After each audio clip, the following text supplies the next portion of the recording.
your support for the Untold Radio Network family of shows and join in on the conversation by using super stickers and super chats on YouTube. Got a question you want answered? Ask it live via a super chat and get real-time responses from our show's knowledgeable hosts and guests. Help keep the Untold Radio Network shows running strong. We need your support. Send your super chats and stickers now.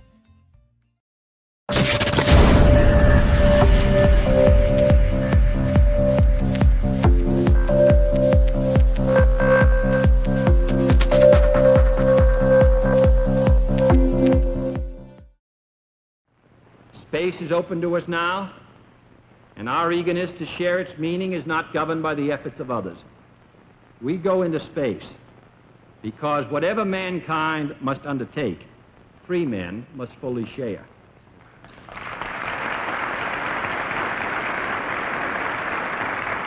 I therefore ask the Congress, above and beyond the increases I have earlier requested for space activities, to provide the funds which are needed to meet the following national goals. First, I believe that this nation should commit itself to achieving the goal, before this decade is out, of landing a man on the moon and returning him safely to the Earth. No single space project in this period will be more impressive to mankind or more important for the long-range exploration of space, and none will be so difficult or expensive to accomplish. We propose to accelerate the development of the appropriate lunar spacecraft.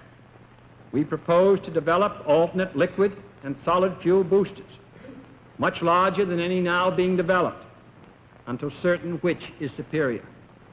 We propose additional funds for other engine development and for unmanned exploration, explorations which are particularly important for one purpose which this nation will never overlook: the survival of the man who first makes this daring flight. But in a very real sense, it will not be one man going to the moon. If we make this judgment affirmatively, it will be an entire nation, for all of us must work to put him there.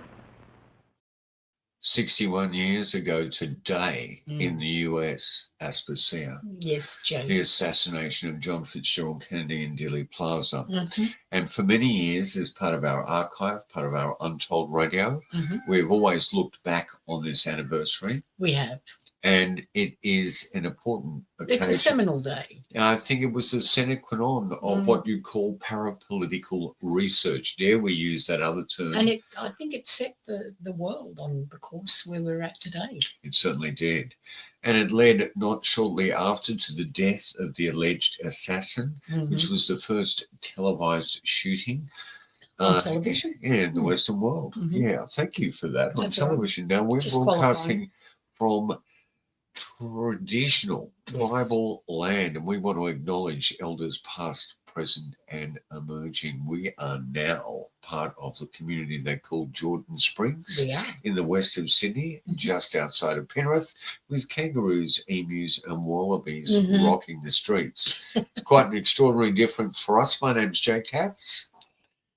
And I'm Aspasia. Wow, your energy level is just astounding. You just had a bit of a bug today, haven't you? I did. Yeah. Well, for many, many decades, Aspasia, since the assassination of John Fitzgerald Kennedy, many people have pondered, is there any link to the world of ufology? Wow.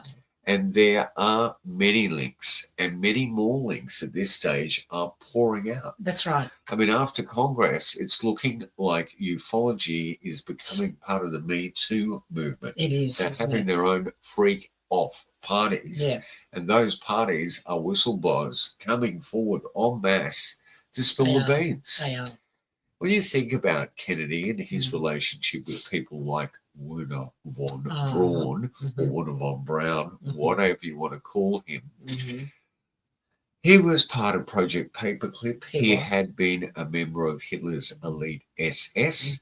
And when he was first brought over by Paperclip in the mid-1940s, he was in New Mexico, of all places. He was. And so for 5 years before they were actually relocated in Huntsville, Alabama, where after dark, you don't turn your back and we're not going to say any more.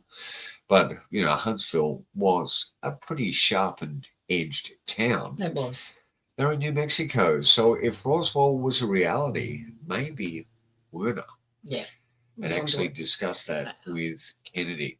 For sure. But in 2010, I think via the extraordinary work of our men at the Black Vault, this memo appeared. This memo appeared to have been written, allegedly, by John Fitzgerald Kennedy. It's 10 days before the assassination on November 12th, and it states that he is preparing to create a liaison, a cooperation, a contingency plan with Russia for the space program, maybe assistance with the Apollo landings. That would not have made the military-industrial complex happy. And also, he wants them to hand over all information they have, that the CIA has, pertaining to unknowns, UFOs, flying saucers, and what we've come to know today as UAPs. Now, many speculative books have been written about this connection with Kennedy and UFOs and maybe MJ-12, but none did it better originally in the piece than the late and absolutely fabulous, brilliant parapolitical author, lecturer, Ken Thomas. Yes. Now, here's one of Ken Thomas. NASA, Nazis, and JFK. Yeah, the Torben document and the JFK assassination. And in that Torben document, there is a gentleman named by, well, he has come to be known in the field of parapolitical research, and I'm removing myself away from that word that they put theory on the end of to actually devalue. Exactly. Because I think we're over that word. That word causes too much consternation, especially on YouTube. That's right. But this man was onto it big time, and that gentleman's name was Fred Crisman. As you can see, Ken Thomas did some incredible authorship, and he also worked with a very close colleague of ours in the mid-90s who died unfortunately under mysterious circumstances. His name was Jim Keith, and I believe only recently Netflix have actually done they've commissioned a series on the death of Jim Keith called American Conspiracy, The Octopus Murders. Have a look into that. Fred Crisman actually steps into this world. Steps into everywhere. Steps into the world of, Fred Crisman is the ultimate enigma. Well, no, he's not an enigma. He clearly is an operative working. A spy. Yes. Chauncey Holt? Yeah. I don't know if he's a spy, but he's definitely working for the CIA. And he's all over all these major projects that are coming to the fore. These political, incidents that are happening. Even ufological incidents. All kinds of incidents. Let's get a little bit of information about that memo. A declassified memo from President Kennedy demands that the CIA share its UFO intelligence with NASA. This letter is dated 10 days before the assassination. Is there a connection? Could the explosive letter help solve one of the most shocking murders in history? I mean, this document is absolutely sensational. Were Kennedy's probes with the CIA about UFOs cause for alarm or even possibly assassination? You know, he was a friend of James Forrestal as well. And Forrestal took a little walk out of a 13th floor window at some stage. And I think the interesting thing here is that we actually now look into the life of Ken Thomas. And Ken Thomas, his death went unnoticed, a bit like Robbie Graham again. And he really laid the groundwork for the eclectic nature, like Charles Fort, of what you call parapolitics. So let's have a little look at his work with our colleague, our friend, the late, great Jim Keith, who appeared in the documentary I did with Brendan Young called Conspiracy. And about the octopus that you can now see on Netflix under the name of American Conspiracy, The Octopus Murders. Jim Keith went where other journalists feared to tread. Among other things, he claimed that Princess Diana and JFK Jr. were murdered. But now, as Doug Bruckner reports, Keith is dead as well, and some say his poison pen may have cost him his life. He was Mr. Conspiracy. The LSD that flooded this country was primarily supplied by the CIA. A respected investigative journalist, lecturer, and author of dozens of books that chronicle government cover-ups, political assassinations, and sinister spy networks. One hopes that our government would have some sense of ethics and morals. As you dig into this, you find that just isn't so. But now, Jim Keith has died in a suspicious set of circumstances worthy of one of his own conspiracy theories. This is a very mysterious case. It needs to be investigated. And some are asking a chilling question. Did somebody murder him because he really did know too much? This dark mystery began last September when Keith suffered a seemingly minor knee injury at the Burning Man Arts Festival near his home in Reno, Nevada. And he didn't think much of it. Ken Thomas is a university researcher and respected writer himself. He was also Keith's publisher and co-author, and he says the strange events that followed Keith's accident smell of foul play. He didn't go to the hospital immediately. It took him a day or so because as he realized that he couldn't live with the pain. A few hours later, Keith underwent a simple operation for a torn knee ligament. Somehow, this otherwise healthy 49-year-old suddenly died right on the operating table. Of course, the conventional explanation for Jim's death is that it was a blood clot. But Thomas is just one of Keith's friends and colleagues who suspect the author was deliberately silenced by a political assassin who infiltrated the hospital.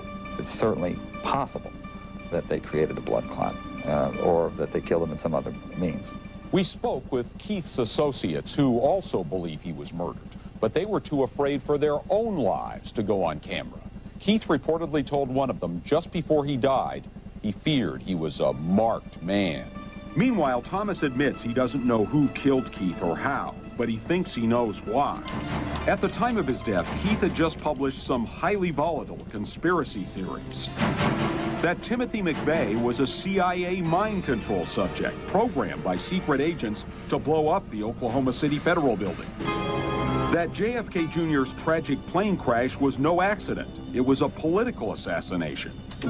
But Thomas says Keith may have signed his own death warrant with a story alleging Princess Diana was also murdered. In fact, the main theory about his death has to do with Princess Diana and the idea that she might have been pregnant when she died. Keith was reportedly boasting that he knew the identity of the physician who could confirm the pregnancy. And this is supposedly what marked him for death. Well, there has been no official inquiry into Keith's death. Thomas says he's been conducting his own investigation. It's certainly a mystery. There's certainly more to know. There are more answers out there. Whether the ultimate answer ever emerges remains to be seen. Ironically, Keith's best-known investigative book, The Octopus, is about a real-life journalist Keith claims was murdered for knowing too much about the Iran conflict. 3 years, 676 commercial airline passengers have lost their lives in this area. TWA Flight 800, Swiss Air Flight 111, and countless small planes have gone down. Who could forget JFK Jr.? Now on Halloween, Egypt Air Flight 990 plunges out of the sky. It fuels the fires of conspiracy theorists like Ken Thomas. He believes government agents are to blame. There are 30 military personnel, Egyptian military personnel, who died on that flight. And these people were all in the U.S. training to work Apache helicopters. This corridor from New York City to Nova Scotia has gotten a bad reputation ever since the cruise liner Andrea Doria collided off Nantucket with another ship in 1956. 51 people died. Now some pilots actually call the route the Little Bermuda Triangle, a reference to an area near the island of Bermuda where planes have missed. Yeah, well, I have to thank Extra there for actually considering Ken Thomas as great news There's feed. not much info on Ken There Thomas is actually out very there. little actual visual information. Yeah. And years ago, you and I bought We did an Steam amalgam Shovel reaction. Press. I was talking about the videotape. Yes. Tell us about Steam Shovel Press. Well, Steam Shovel Press was one of those fanzines that came out in the early 90s. Here's a compilation book they released. They released a couple of compilations. And the articles in it were just absolutely amazing. What was and right on the wall. is that he didn't use any form of prejudice in terms of covering a vast array. That's why I threw him into the court of Forteans. Yes. And the world of like the likes of Robert Anton Wilson, of which he was close friends with. But Steam Shovel Press really set the trend. It was groundbreaking. It was. And it was so early in the piece.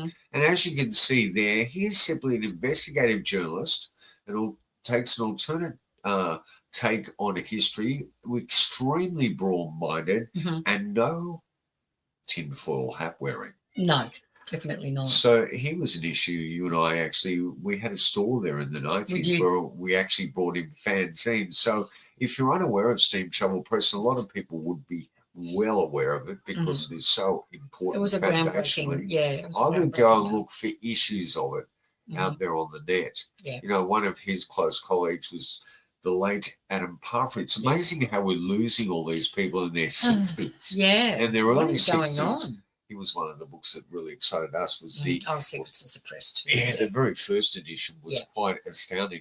But the reason why I brought Ken into the picture, when you're looking for veracity, you're looking for documentation, you're looking for real material that you can actually bring to bear on the hypothesis that JFK might have been up to speed or partially up to speed on the ufological world. You have to step into the case that was pre-Roswell, pre-Kenneth Arnold by 3 days. And it was in Puget Sound there in Canada, Maury Island. And here we've got a book authored by Ken, Military Industrial Conspiracy and the Cover-Up from Maury Island to Dallas. And the connecting fiber, fabric, sinews of that is our gentleman called Fred Crisman. Who I was going to say is very similar to a couple of other floating individuals you and I have researched. Kerry Thornley, Gordon Norfolk, numerous other people that Fletcher Prouty had brought up, like Ed Landstrom. Their names just keep cropping up in all these weird... But they're very hard to pin down. They're very hard to find one narrative that follows correctly with the other. Yeah, but when they're cropping up like that in all sorts of different cases, then you kind of know that they are working for someone. Within the military industrial complex, or they're working for the CIA. And that's why they keep cropping up at these very seminal events. But you know what? I've got a book here. I'll bring it out later. It's basically an encyclopedia to people associated with the Kennedy assassination. It was 30 years after, it was 61 years today in the US. And you know what? In that book, the name Fred Crisman does not appear at all. So sometimes the absence of these individuals is just as fascinating. As telling, And Wikipedia has many down moments like that. We're looking at a mural here that you can actually go to Maury Island today and see. And, you know, this incident involved... So just explain the incident to people who don't know about it. It was in June of 1947. And 1947, such a seminal year. For everything, Roswell, the whole lot, the birth of David Bowie, the Dead Sea Scrolls were found. So much was going down in 47. Why no one's done a major feature-length documentary on that year, I've got no idea. Look, I think the best way to explain it is let's go to the historians there at Maury Island today, Aspasia.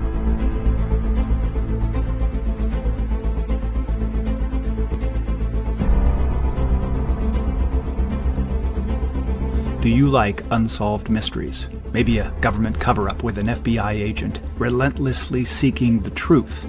And maybe it's a Cold War story, and it goes all the way to the top. Maybe all the way to J. Edgar Hoover himself.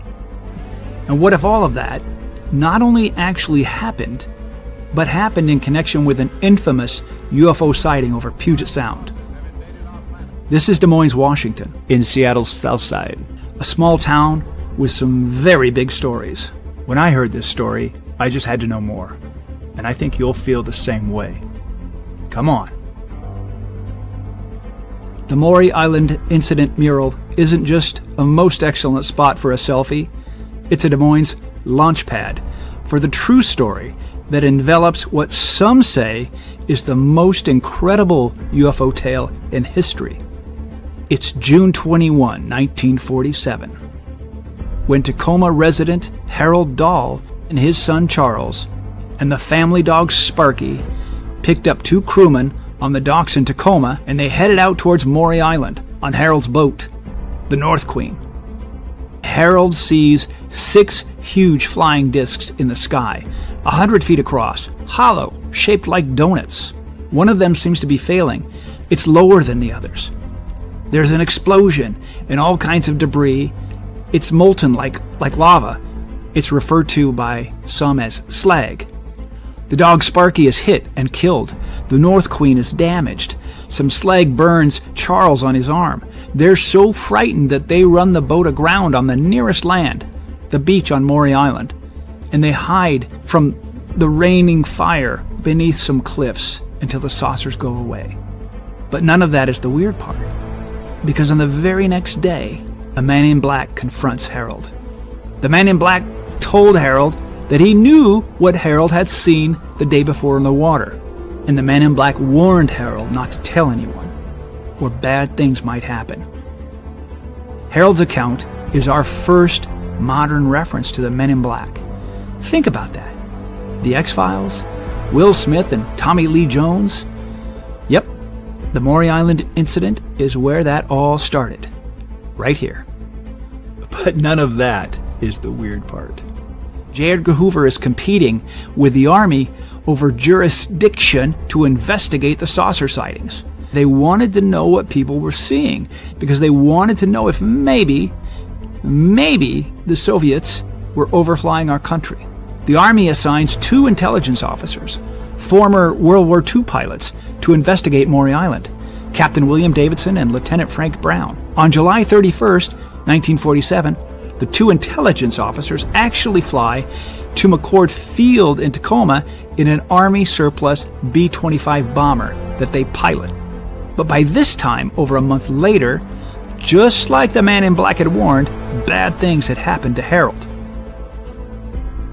The 2 intelligence officers, they take samples of the slag, manifest it as top secret cargo, and store it inside the bomber's navigator's kit. Tragically, Captain Davidson and Lieutenant Brown perish when the B-25 spontaneously and inexplicably catches fire less than 1 hour into the flight. Now here is where it... Now that is so bizarre. Who gave them the slag they took on that B-52? None other than Fred Crisman. Fred Crisman was not on the boat, but Fred Crisman was the person that Harold Dahl, the captain of this salvage boat, would go around the harbour picking up lost logs and things like that, anything that they could find, was Fred Crisman. Right. And Fred Crisman was the person that alerted the press. And as you can see from these news stories, his name's not even... Before there was Roswell, before there were flying saucers spotted over Mount Rainier, there was the Maury Island incident. It's gone virtually unnoticed, though, for 65 years, but now it is getting new life in the form of a movie and even a celebration in Burien. 1204's Matt Markovich takes us back to that UFO mystery that started a flood of sightings. The mysteries of UFOs may never be explained, but what happened in Puget Sound in June of 1947 is getting new life. That's when Harold Dahl, salvaging logs, said he saw flying saucers. One was in trouble, dropping molten hot debris, killing his dog, burning his son. He told no one.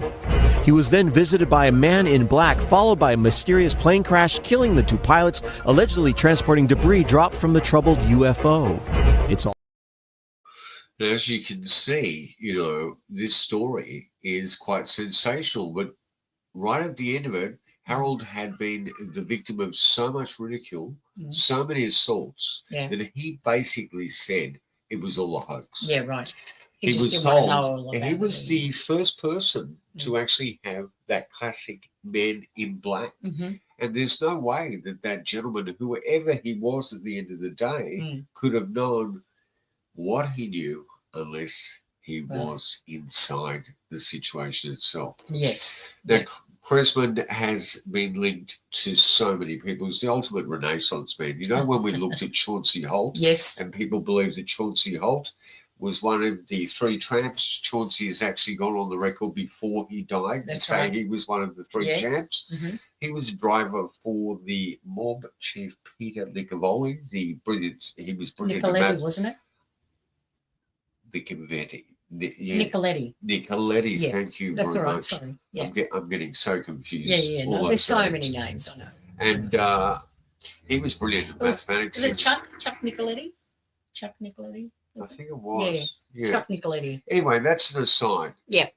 Because Chauncey actually stated he was one of the tramps, but years later, I think it was not until the change of the millennium that people started to say, no, Fred Crisman was that tramp. Right.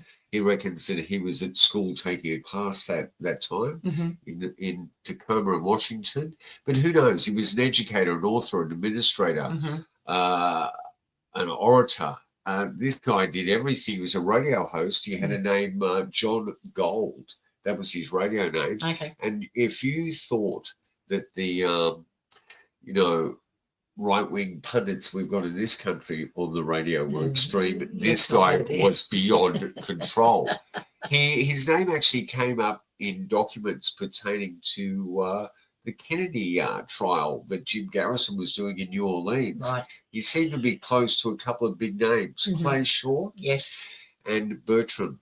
So things were getting very crazy there. Not Bertram, Clay Shaw, the other name will come to me eventually. Anyway, it also seems to be that he was a friend of Michael Riconosciuto, right, whose name will come up in the Danny Castellaro story. That's right. It's all interconnected. It all links. They're all linked. If you had the board with the kids, it'd all be going on top of each other. It's a very tight circle. Yeah. And within that circle, everybody's connected to everybody else by at least, 1 or 2 degrees. But Crisman, a very interesting thing about Crisman, because at one stage there, Kenneth Arnold, after his sighting, was employed by the author of Amazing Stories, the man who perpetrated those great, there's a little cartoon thing of the Maury Island incident. The spewing of the slag. But a man, here we go. You can hold this up for us. I can. This is the original Amazing cover Stories, for Amazing Stories. But folded up clearly, you can see one of the stories is written by Richard Shaver. And the Shaver mystery is a fascinating mystery. And Shaver is supposed to mean an underground race called the Dero. The Dero. That's looking pretty see-through. It is. I know. Shaver. Oh, that's the Shaver thing is right down the bottom. Yes. Yeah. Yeah. Anyway, look, who is better than to help us with the Shaver mystery than Untold Radio? Dr. Dean. Dr. Dean Bertram, who's just finished an incredible short film called The Shaver Mystery. Yeah. An amazing true story. It's already winning huge prizes. You can listen to Dean. Yeah. And you can listen to Brian Shickley, I think, who is the animator that's made a great cartoon on Fred Crisman himself. Right. Which is quite astounding. Here's a little photo of Fred. Oh, there's a photo of him. Okay. Let's see if he fits one of those 3 tramps. And if you're listening to us on audio, you do need to go to YouTube. We're highly visual. See how many photos. These are not all the photos at all. And one of the other tramps is distinctly Charles Harrelson. Do you know who Charles Harrelson is? Woody's dad. Woody Harrelson's dad. Yeah. Convicted murderer, an assassin, and a person who was there on the grassy knoll of interest. and could have been one of Kennedy's shooters. Who knows? So here we go. Chauncey, or is it Fred Crisman at the back with the hat on? Right at the back, the third one, yeah. In the middle there is Charles Harrelson, evidently. Yeah.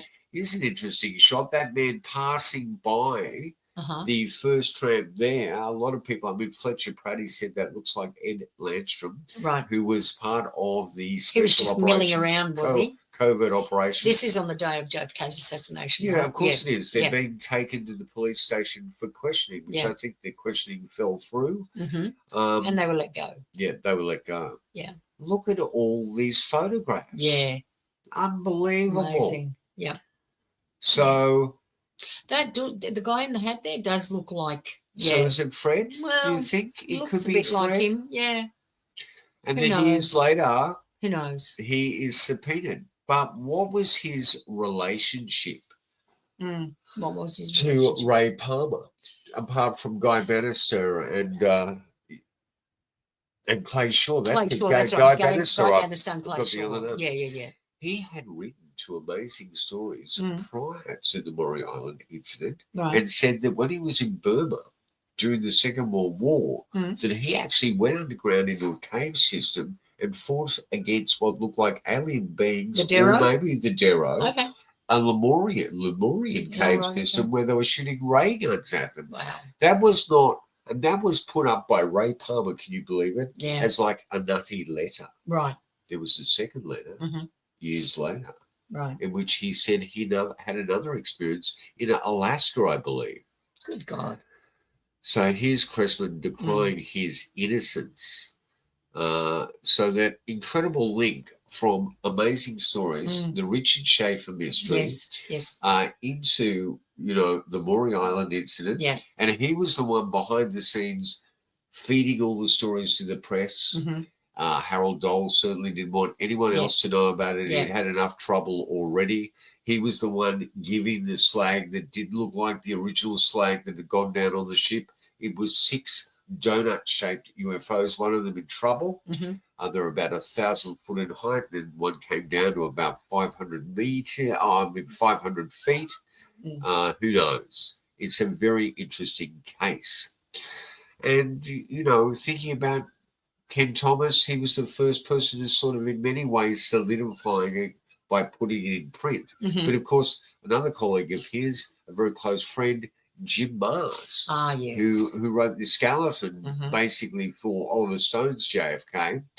He wrote a book called Alien Agenda, which I still have a copy of here. Yes, you do. And in that book, Alien Agenda is a great little chapterette on Fred Crisman and basically the whole Maury Island incident. Well, Fred is a fascinating person. This guy... He's definitely a person of interest, isn't he? You could not pin down what occupation he did. He had so many different occupations. He had jack of all trades. He had an incredible amount of degrees as well. The people aren't sure that he actually spent the time getting those degrees, but he had gone into the military very early. Evidently, his son stated, of which Brian Shickley, I think it is, who did our. Let's have a little look at this first. I think his son stated that his car had a phone in it, which was quite extraordinary for the early 60s, but the phone never worked.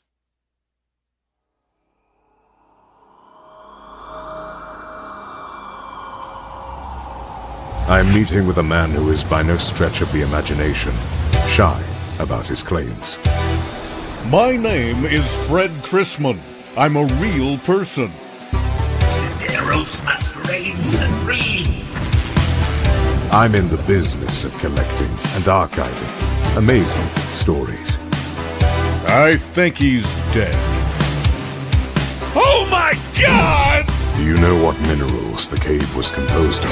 20% limestone and 80% space Nazi monsters! There is no I in team, but there is always a man in Crisman.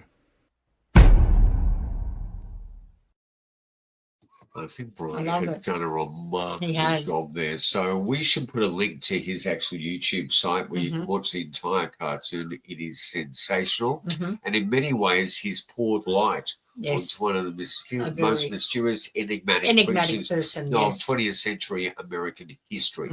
And so Fred Crisman is that sort of conduit, that fluid that holds that link to JFK and Dealey Plaza through the ufological world. Incidents, But I think the most important thing is what we were talking about before, Aspasia, is the fact that Kennedy, it was one thing to want to remove the troops from Vietnam. It was one thing to actually want to stop the Federal Reserve printing US money. It was another, for the government to print its own money. That would have got a shot in there. But then to share the space program and all the secrets of what could possibly be down technology, recovered metamaterial, EBEs, extraterrestrial biological entities. And not to be the first people When it into looks like- space, when you you- know, to go to the moon. With Clay Shaw, ufology, that term just kept coming up over all these documents. So something's going on there. You're on Untold Radio. Hello, members. This is Chris. I have a cool news flash from the Untold Radio Network. Starting this May 2024, members of the Untold Radio Network will be receiving special after-hours show content notifications, plus a chance once a year to hang out on camera in a webinar setting with your favorite podcast personality. And because we have 12 different shows, it means that each month you will get to meet different podcast hosts. This face-to-face meeting will allow you to discuss anything, ask questions, offer content suggestions, and get to know all of our hosts personally. Plus talk to them face-to-face through the magic of YouTube Live. Again, this is for members only. And don't worry, you will be notified well in advance of a simple sign-up reservation for that particular host or hosts. Plus, member-only after-hour shows will be available in our reserved members-only section on YouTube. Each podcast will be producing at least one after-hour show or more per year, and one webinar meet and greet per year.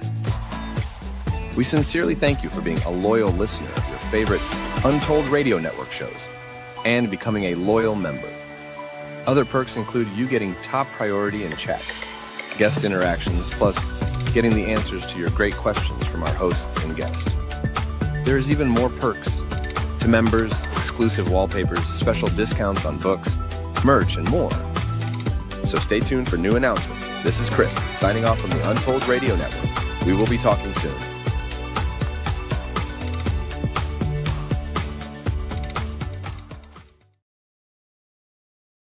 So we'll put those links there. I think it's important to check out that short film by Dr. Dean Bertrand, who does Talking Weird on the Untold Radio Network. It is called The Schaefer Mystery. And, of course, Brian's extraordinary animation there on Fred Crisman.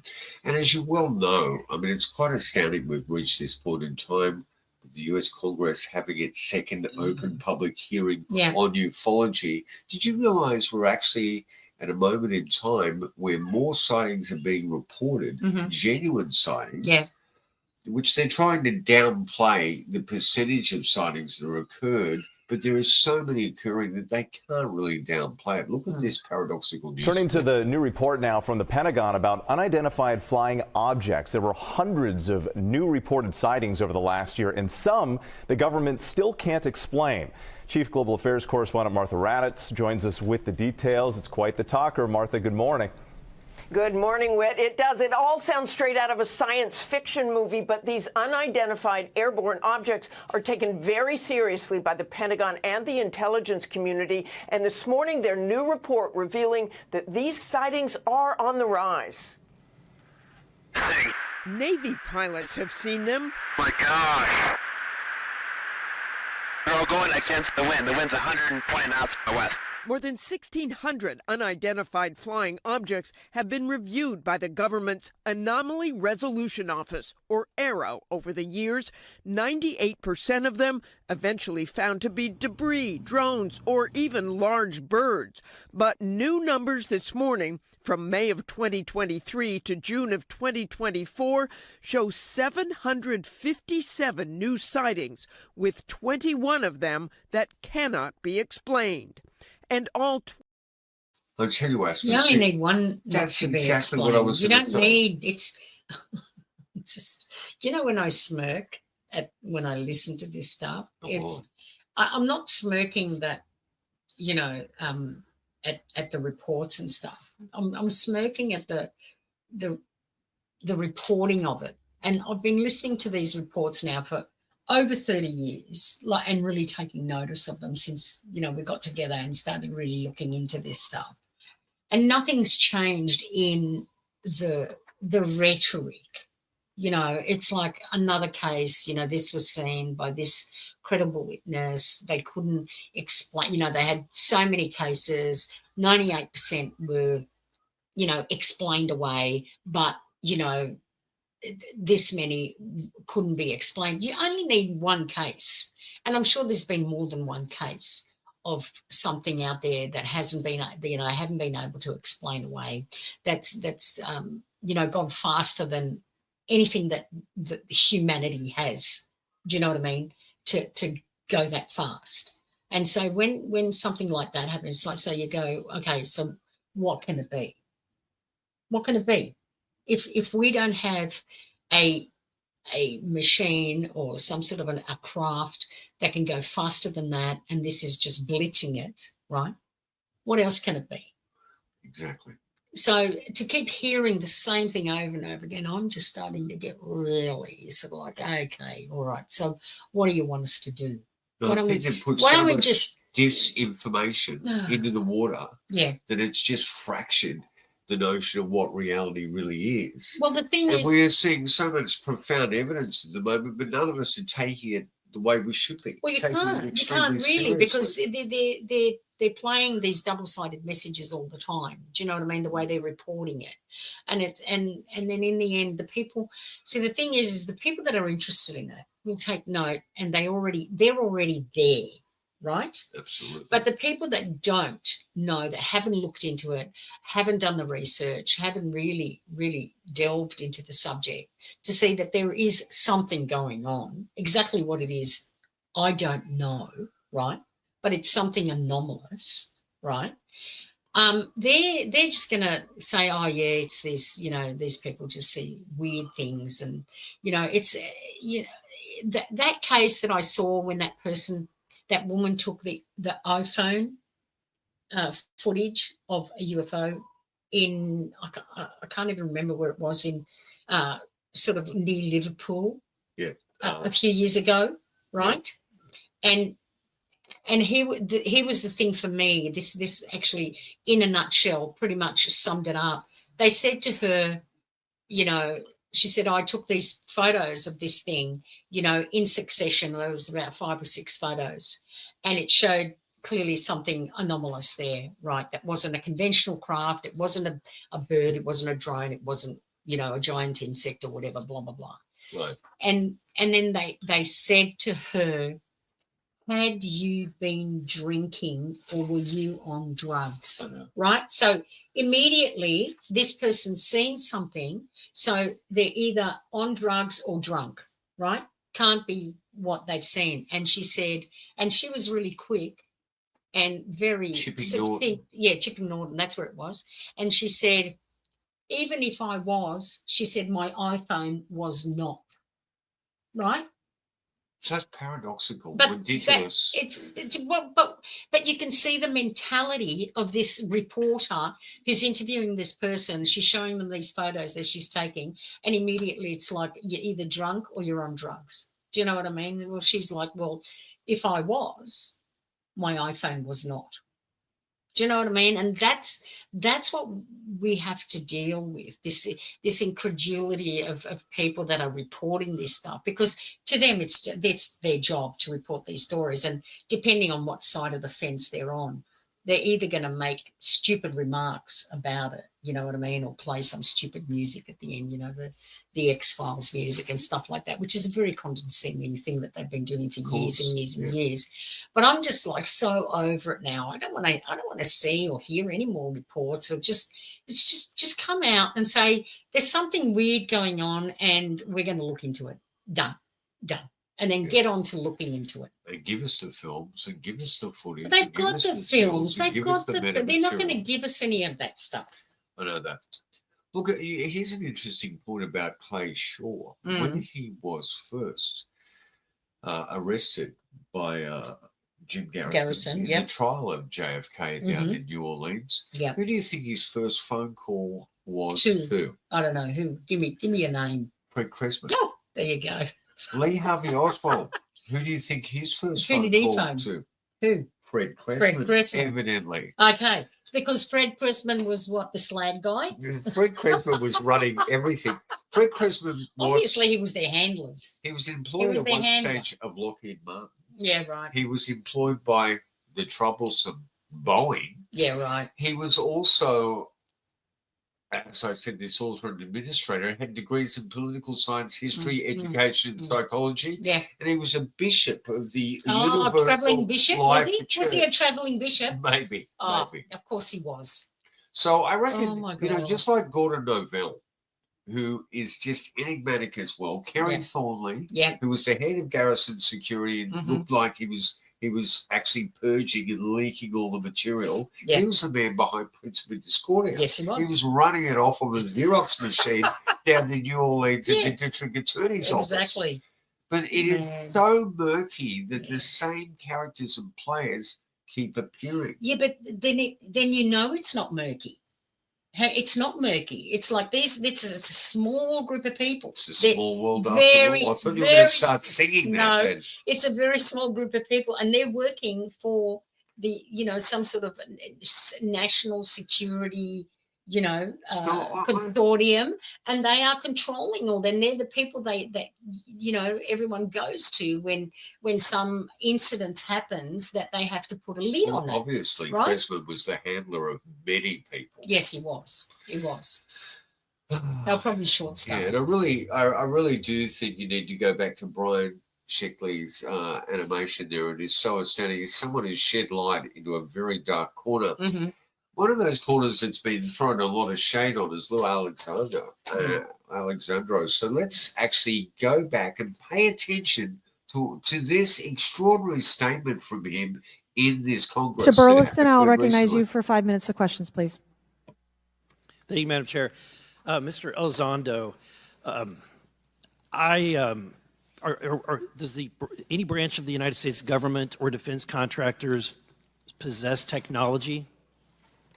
Sir, there's documentation that I believe was submitted for the record that was approved for release by the U.S. Pentagon, by the Department of Defense Office of Pre-Publication Security Review, and it states one of the reasons why my predecessor program, OSAP, was trying to collect material of unknown origin.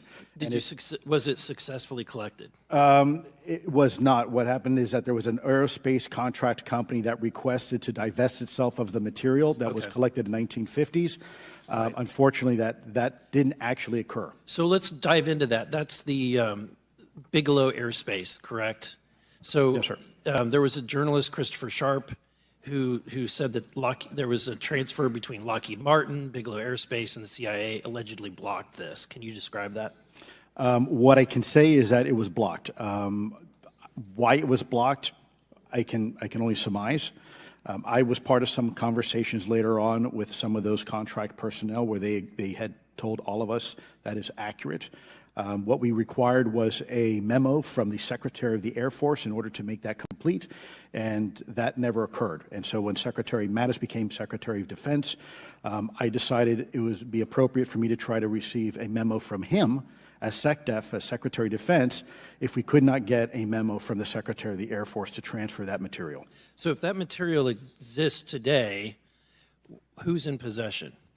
Sir, I wouldn't be able to have that conversation in an open hearing. We'd probably have to have that. Okay, my question to you then is, if we were in a secure setting, if we were in a SCIF, would you be able to provide or get access to something, whether it's visuals or material that we could put our hands on, or biologics, that would convince me, that would show me that we have non-human origins? Sir, that decision would not be mine.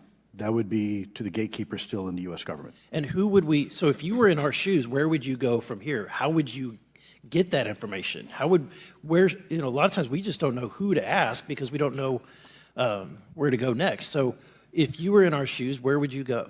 Well, I prefer to answer that question in a closed session. However, we established AARO for that very purpose, and unfortunately, under its previous leadership, it failed. So one would hope that they would have the authorities necessary to do that. Let's hope that this new iteration of leadership will be successful. In the discussions, it's simply about material, or is there discussion about it was previously testified that there was biologics that were collected. Are you aware of any of that? I am, sir, aware of the reporting that biologics have been recovered. Again, my focus was more nuts and bolts. looking at the physical aspects of these phenomenon, how they interacted around military equities and nuclear equities. So I'm certainly not a medical expert. I would not be able to probably provide you a whole lot of value in that simply because I don't have the expertise. But was anything described as that we have possession of bodies? Yes, yes. We have is it multiple types of creatures or? Sir, I couldn't answer that. I can tell you anecdotally that it was discussed quite a bit when I was at the Pentagon. The problem is the supposed collection of these biological samples occurred before my time, in fact, before I was even born. And was this part of the Lockheed Martin discussion, or was this the biologics is a completely separate? Separate yet related. Okay. Has anyone made contact? Sir, I'm sorry, could you specify? Has there been any, to your knowledge, any communication with a non-human life form? So the term communication is a bit of a trick word because there's verbal communication like we're having now. The problem is you also have nonverbal communication. And so I would say definitively yes, but from a nonverbal meaning, when a Russian reconnaissance aircraft comes into U.S. airspace, we scramble 2 F-22s, and we are certainly communicating intent and capability. I think the same goes with this. We have these things that are being observed over controlled U.S. airspace, and they're not really doing a good job hiding themselves. They're making it pretty obvious they have the ability to even interfere with our nuclear equities and our nuclear readiness. Is the United States government and our contractors, are they pulling technology from this? Or they're reverse engineering this? Sir, as I previously stated, and please forgive me, I am not authorized to discuss specifics about crash retrievals. I signed documentation with the U.S. government. What I can say was, after a very thorough review process by the Pentagon, what I wrote about, and that was my limit, unfortunately, that I was given. Thank you. Yes, sir. Thank you. I think that's all we need to know. And I think people are shooting the loo. He made these statements there literally without a skiff. Yeah. Right out in the public. Yeah. Second hearing in Congress. Yeah. Biologics exist. Metamaterial exists. It's all there. Don't you love it? I mean, Don Schmidt was But on this. isn't that kind of scary, right? That these people that are questioning them are the Congress. These are the people that are voted in by the public. It's the public's money that all these people use, right? To run all this stuff, to run all these black projects, they have to become the Black Sherlock Ops, Holmes. all that stuff. And he's going, where do we go? It's like you don't even know where to go. Who is running that country? If you people don't know who's holding this stuff, what the hell do you know? The president is a temporary custodian. He's not someone that has been there for decades, like some of these five-star generals. Of course not. Now, Curtis LeMay. Oh, there's a five-star general. Yeah, well, you know what? I think the best place for people to go, and we're going to put a link, and it's so much better and more astute than we'll ever be, is Ross Coulthart asks, did JFK know about UFOs? Now, this program was put up about 3 months ago on his reality check through News Nation. He actually gets to interview a former Australian intelligence official. Isn't it? It's like a racing identity, really, isn't it? Yeah. It's that oblique. Jeff Cruikshank, and he speaks about connections to the assassination through Kennedy's awareness of ufology and his lack of awareness. Right. He talks about a special program called Palladium, in which they were utilizing the whole UFO scare to inject false signals into the Russian defense system. Right. Kennedy was unaware of this. At a meeting in the early 60s with Khrushchev, he became aware of it through Khrushchev's awareness of it. And so... And said, stop it. You need to stop this. You need to stop this.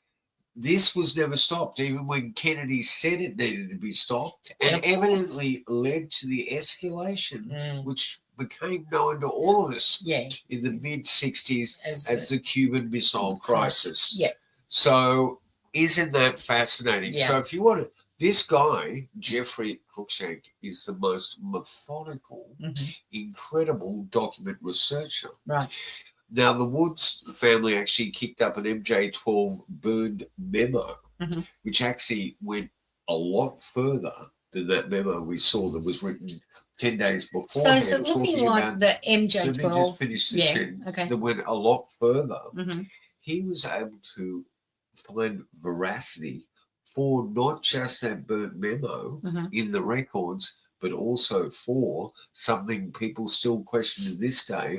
Is there a real MJ12? Oh, that's what I was going to ask and you it then. looks like there is. There is. So there was MJ12. there was some truth in there was MJ12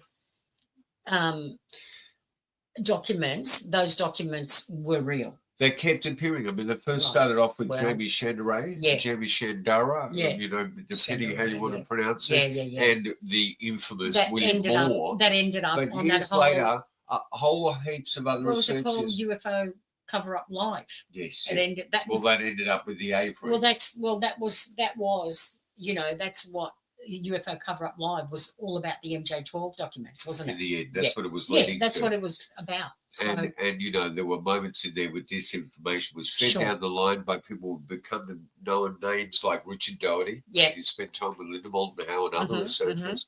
Anyway, it's fascinating. What really gets me is Don Schmidt was onto this with one of his numerous books on the Roswell incident, probably the greatest researcher alive today on that. And he knew that if you just followed the road to Roswell, you would find Lockheed Martin. All the bodies littered along the way. Well, actually, where they're feeding it to, it's the convenient. It's like, you know, in terms of like going and searching for cryptids, you know. Flow into the path of least resistance. So the road to Roswell is strewn with like these companies that ended up doing some sort of engineering to try and understand what in the hell they got hold of with this metamaterial. Isn't it interesting how Lockheed Martin then probably from Wright-Patterson to Lockheed Martin and then on to Robert Bigelow. I mean, Bigelow come up with the goods, you know? Anyway, I've been searching the web for a really clean piece of the tampered with Zabruta footage. Some of the greatest analysis has been done in this country to show that 36 seconds of Super 8, is it Super 8? Wow. When you look at it now with this really clean footage, and I'm going to cut it today. Should I cut it before the headshot? Because it's pretty gruesome. Well, we all know what happened. Everybody's seen it so many times. Anyway, we're going to talk over Maybe it because it's clear. I want to disturb I this don't know. music track underneath it. But this is so clear, it makes me suspect did Abraham Zabruta even film this thing? And we know now that there's a lot of anomalies with this footage. But he's got links to the, And this was the time that, you know, big leaps and bounds had even occurred in Hollywood with matte paintings and backgrounds. And look at Mary Poppins, but have a look at Zabruta's alleged film of the assassination. And this is slowed down. It's a really remarkable copy. Well, So that's really clean, talk isn't it? Right That's up beyond on the super. sense. So I'm going to get that music. Okay. I think. Okay. So as you can see, the people here on your left-hand side looking at the screen, they're not moving. They've been waiting there all day, and that's what really frustrates me. This is the Not a bizarre hand thing, up, isn't waving, it? moving, So they've nothing. been waiting for This the car to shot come must have been round. taken before the car Yes, came onto yeah. Elm Street and then it's dropped been, it in. Absolutely. It's been reimposed in there. So why would you be standing Look at there the waiting for the motorcade for He's hours, so desperate right? for Kennedy. And nobody's waving at him. Yeah. It's just the most bizarre thing I've ever seen. Yeah. That Not doesn't even make sense waving a at all. white hanky. And I don't think many other researchers do that. No. And so there's definitely Something that had gone on there. They dropped that sign in the front there, and you know what I mean.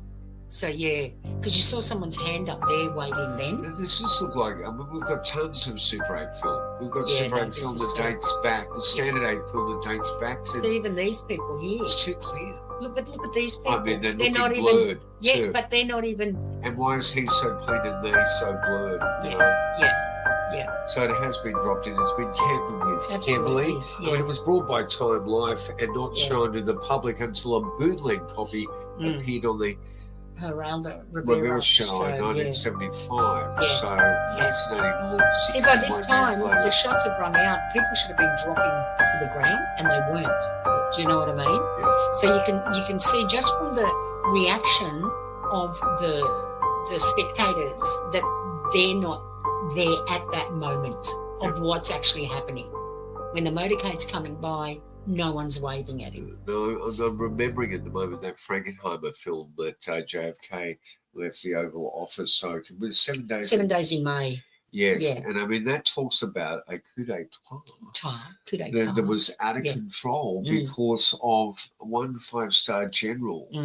That sounds a lot like Curtis LeMay, because Curtis LeMay actually really wanted to do a nuclear strike on Russia, big time. Yeah, and it makes me suspect that Stanley Kubrick was well aware of Curtis LeMay's insanity and dangerously taking you to the curb there. Yeah. They got so close with that Cuban Missile Crisis. If it wasn't for Kennedy, no matter what you think of Kennedy, we'd be living in a very different world today. Yeah. So how close do you think Kubrick got, especially with the general in this picture, who's gone a little stark raving mad?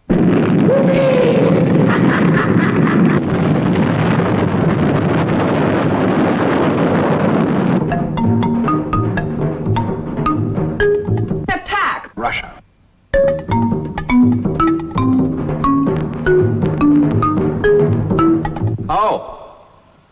Oh.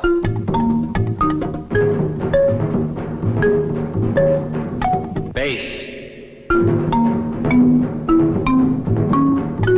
10 females to each male.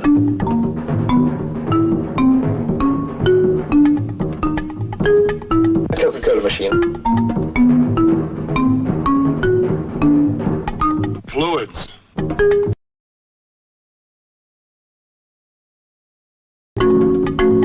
The Doomsday Machine. Blaster!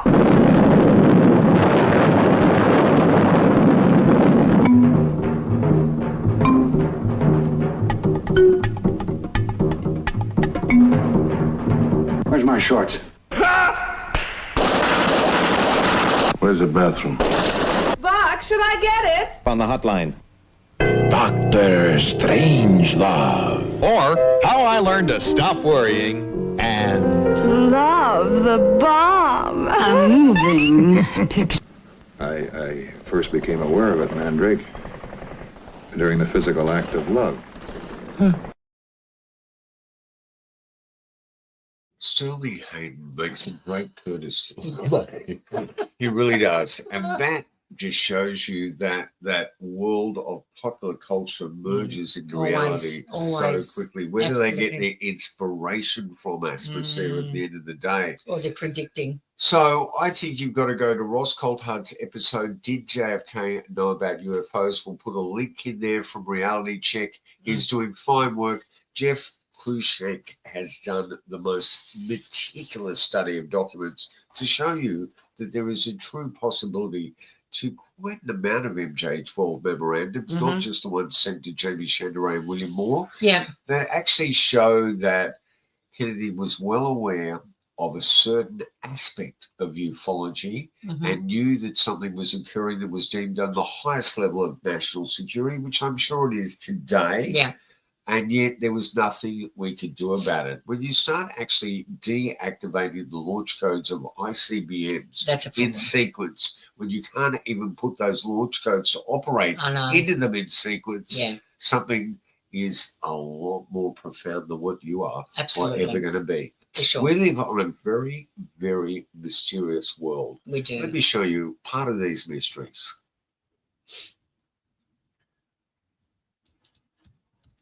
Now, what we're looking at here, Aspasia, I will actually get to my information now. This is Captain JRD on the channel on YouTube. It was 11 years ago. Yeah. Remotely operated vehicle at the depth 3,753 feet in the Indian Ocean at close proximity to an oil drilling rig's head. And it was the east coast of Africa. Right. And they look at this thing that they're completely unaware of what this is. What's that? That black object descending there. Tell me what you think it is. Oh, how beautiful it's that. Wow. Oh, okay. That's... Well, really, I think it's just a blood belly comb jelly. Wow. Box jellyfish. Wow. It looks animal-like. Do you know what I mean?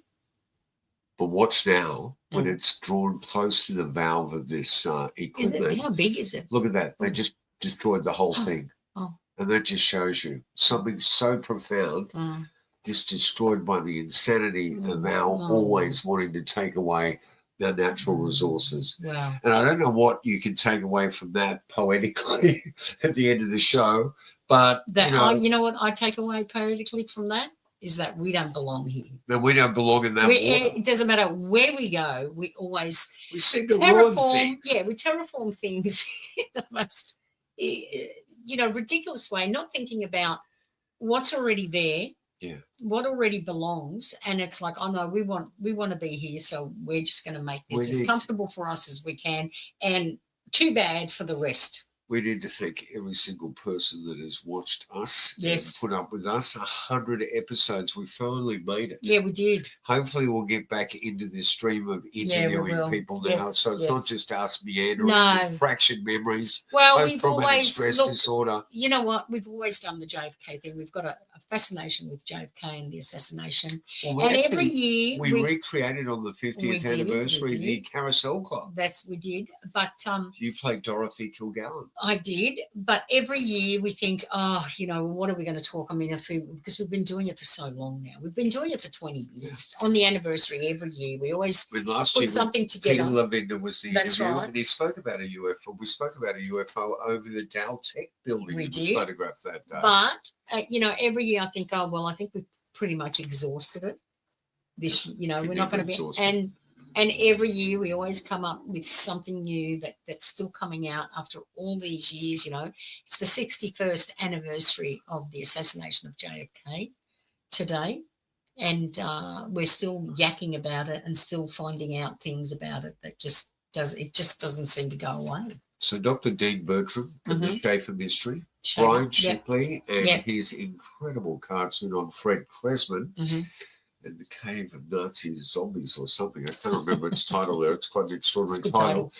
Ken Thomas and Jim King. What was his last book that he did before he His last book he did, and I don't think I've got the cover of it here. It was called Trump Apocalypse, I think. Trump Apocalypse. So it was Trump-apocalypse or something.